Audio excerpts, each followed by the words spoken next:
usually I build stuff off of my personal issues. So anytime that I am frustrated with something or something doesn't seem as streamlined as it could be, I try to build something around it. One of my larger projects right now, I'm building, I'm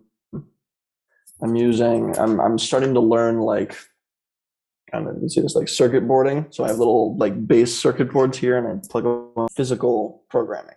And it's really hard. It's shockingly hard. And there are even tools to make it really, really easy, but it's still really, really difficult for me. And I think I'm like reasonably decent at figuring things out. So if it's difficult for me, it's probably difficult for most people, or I'd expect it would be. So I'm trying to build a tool to make programming a little circuit board much easier, where you just drag and drop a few things and then it makes the program for you. So I was having an issue and now I'm trying to solve it. I was having an issue with Chicago speakeasies. I couldn't find them myself. So now I'm trying to solve it for other people. That's usually how I come up with ideas. I'd probably say like 60-ish% of the time. And then honestly, like you get a lot better with it with practice. I think that's just kind of it's a skill like anything else. Noticing things that frustrate you and then trying to come up with an idea to solve it is definitely one. But just talking to people, like one of the problems that I'm trying to solve right now is helping women in Chicago stay safe at night when they go to bars, clubs, just out. And I'm not experiencing that. That is not my problem by any means, but I know a lot of women in town that are often very stressed when they go out at night because a lot of scary stuff can happen. Sexual assault has been on the rise. It's been very, very scary.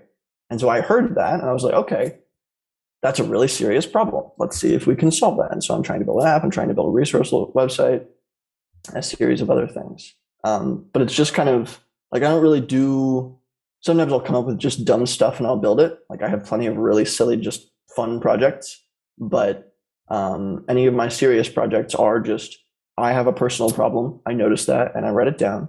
I hear somebody else has a personal problem. I hear that and I write it down. That's more or less just how I kind of do everything. It's just listening and practicing listening for problems and frustrations. And then you build something. I think it's a great way of going about it just because you're kind of guaranteed an audience who needs what you're building. There's nothing with building something that you absolutely love and there's nobody interested in what you've spent all this time on. So my follow-up question to that is, how do you go about monetizing your startup if it's something small? So you've found your niche, you found the people you want to help or the problem that you want to solve, you've built a website, an app, something along those lines. How do you make money off of that? Great question.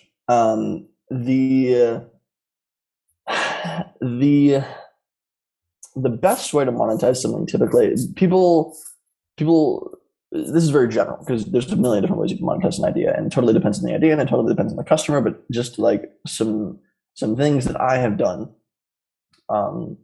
are people always think you have to sell something directly to the consumer. You do not, right? Like in this case, my Chicago Speakeasies app and website, for instance, the people that are going to be using it there's two people that are going to be using it. There's the bars themselves, the hidden bars themselves. They might be using it for promotion and they might see it when they're doing research online and trying to find where they fit into the online kind of community of Chicago. And then there are going to be the bar goers that are going to use it to find these bars, right? I'm not going to charge people to find bars. It's an informational resource. People don't typically charge for that, but everybody tends to think that you have to charge the consumer. In this case, for Chicago Speakeasies, like you said, you kind of mentioned, working with those bars is definitely a monetizable opportunity, right? Working with an existing organization trying to solve the same problem. So like a nonprofit or a larger organization for like sponsorship money. So there are actually a few organizations in towns like that help promote just bar activity in Chicago. And they're just like fun little organizations. And honestly, if I could get a small monthly sponsorship from them, that would be great, right? But then I also could like sell the thing to bars. But for the Stay Safe Queen app, right? Like that's the name of the helping women stay safe at night app that I'm building. I can't and I shouldn't charge people for being safe, right? I shouldn't charge people for that app. Like that's not in the spirit of actually helping people, right? But everybody that builds an app thinks that you have to monetize it via ads or something else like that. I don't want to do any of that.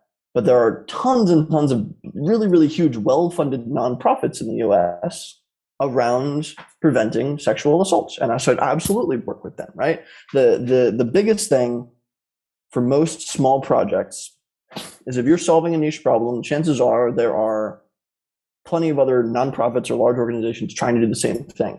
And honestly, just working with them or having them lightly fund you or put in a little bit of cash just so you can kind of be net positive is something that for some reason nobody really thinks of going to. But if you have that early flexibility, just a little bit of income from a sponsorship, from a partnership, from one little paid deal, don't worry about scaling yet.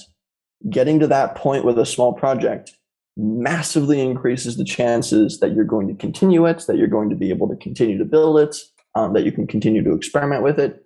Just, I think everybody focuses too much on the big, giant theoretical money opportunities. And instead, I feel like you should just focus on whatever little scrappy, tiny, non-scalable thing you can do to get some money regularly now. And then that allows you the flexibility to do whatever you want with it and experiment and eventually grow it a lot easier.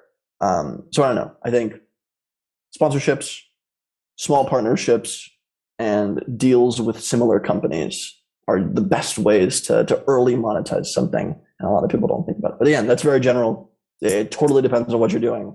Those are just kind of my theories. Yeah.